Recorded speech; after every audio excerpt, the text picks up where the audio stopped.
राधे राधे दोस्तों। ईश्वर आप सभी की सभी मनोकामनाएं पूर्ण करे और आप सभी को स्वस्थ और खुश रखे। चलिए कहानी शुरू करते हैं। हमारी आज की कहानी का शीर्षक है पत्थर दिल दीदी। मैं जब शादी होकर ससुराल आई तो मैंने देखा वहाँ पर मेरी बड़ी ननद का राज चलता है और हर कोई उन्हीं की बात मानता था। कोई उनके सामने किसी बात पर बहस नहीं करता था।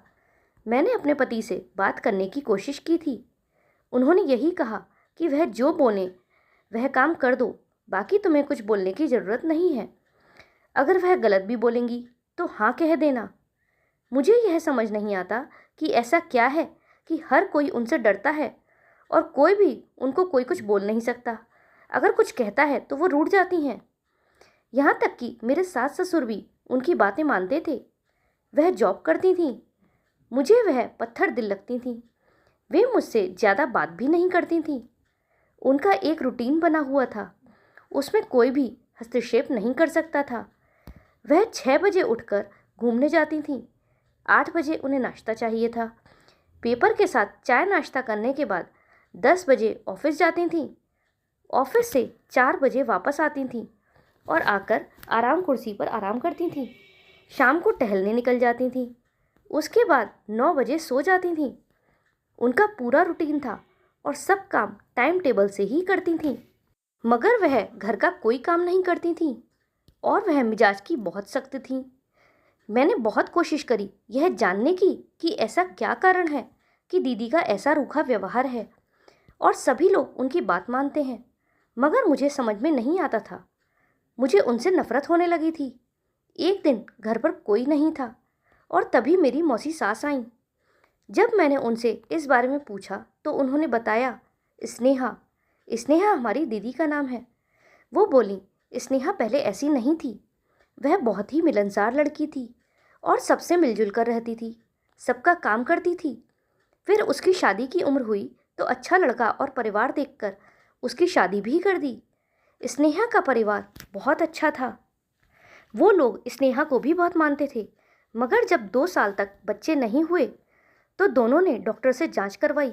तब पता चला कि दीदी के गर्भाशय में बीमारी है, जिस वजह से उन्हें बच्चे नहीं हो सकते। यह बात जानकर उनके पति और ससुराल वालों ने स्नेहा को यह कहकर घर से निकाल दिया कि जो औरत बच्चा पैदा नहीं कर सकती उससे हमारा कोई लेना देना नहीं। उस समय स्नेहा बहुत रोई, गिड़गिड़ाई, उन लोगों के हाथ पैर भी जोड़े कि उसे घर से ना निकालें, वह उसे घर में एक नौकरानी बनाकर रख लें। लेकिन उन लोगों को जरा भी दया नहीं आई और उन लोगों ने उसे अपने घर से निकाल दिया। फिर उसके पति ने उससे तलाक ले लिया। ये वही ससुराल वाले थे जो स्नेहा को बहुत प्यार करते थे, जिनका स्नेहा के बिना कोई काम नहीं चलता था। इस दौरान स्नेहा ने इतना कुछ सहा कि वह इतनी रूखी हो गई है और किसी से भी बात नहीं करती। हमारी इतनी अच्छी स्नेहा, हमारी मिलनसार स्नेहा की जगह इस रूखी स्नेहा ने ले ली।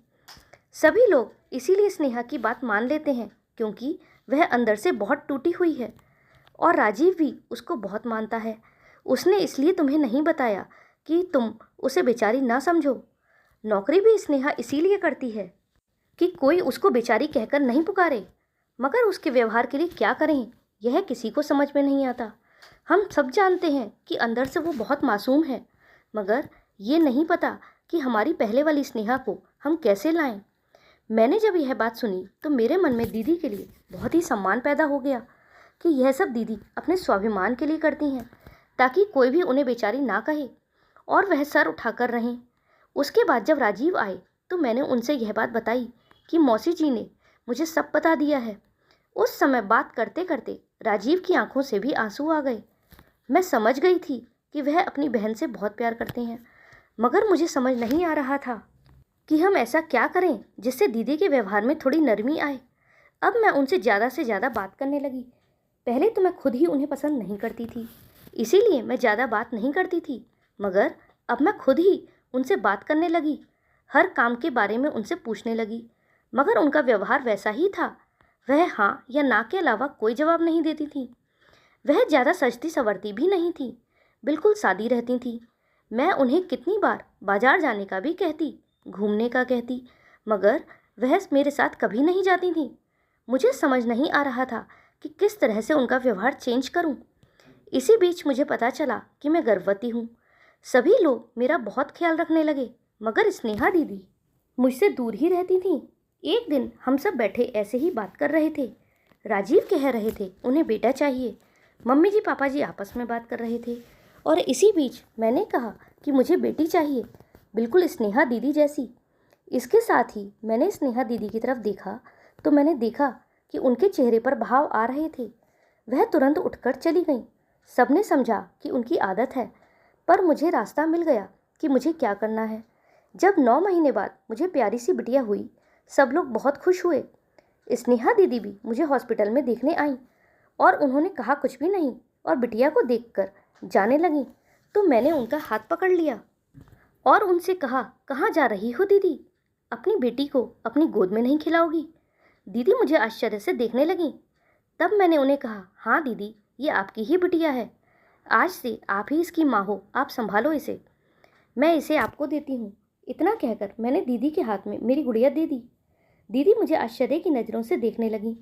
मैंने उन्हें दोबारा कहा, दीदी सच में यह आपकी ही बेटी है? मेरे मुंह से दोबारा यह सुनते ही दीदी की आंखों से आंसुओं की धारा गिरने लगी। ऐसा लगा कि उनका इतने दिनों का जो अवसाद था वो सब बह गया। उन्होंने झट से गुड़िया को सीने से लगा लिया। वह उसे ऐसे प्यार कर रही थीं जैसे कोई माँ बरसों बाद अपनी बच्ची से मिली हो, और उसी के साथ उनका रूखापन भी चला गया। जब सब आए तो वह दीदी का बदला हुआ रूप देखकर बहुत खुश हो गए। उन्हें अपनी पुरानी स्नेहा जो मिल गई थी। सारा परिवार मेरे इस निर्णय पर मुझे बहुत आभार प्रकट कर रहा था और अपना आशीर्वाद दे रहा था। दूसरी ओर राजीव गर्व भरी नज़रों से मेरी तरफ देख रहे थे, क्योंकि आज मैंने उन्हें उनकी बहन जो लौटा दी थी। तो दोस्तों, आपको ये कहानी कैसी लगी कमेंट में ज़रूर बताइएगा। अगर पसंद आई हो तो वीडियो को लाइक करें, चैनल पर नए हो तो चैनल को सब्सक्राइब करें। हमारे साथ अंत तक बने रहने के लिए धन्यवाद। जय श्री राधे।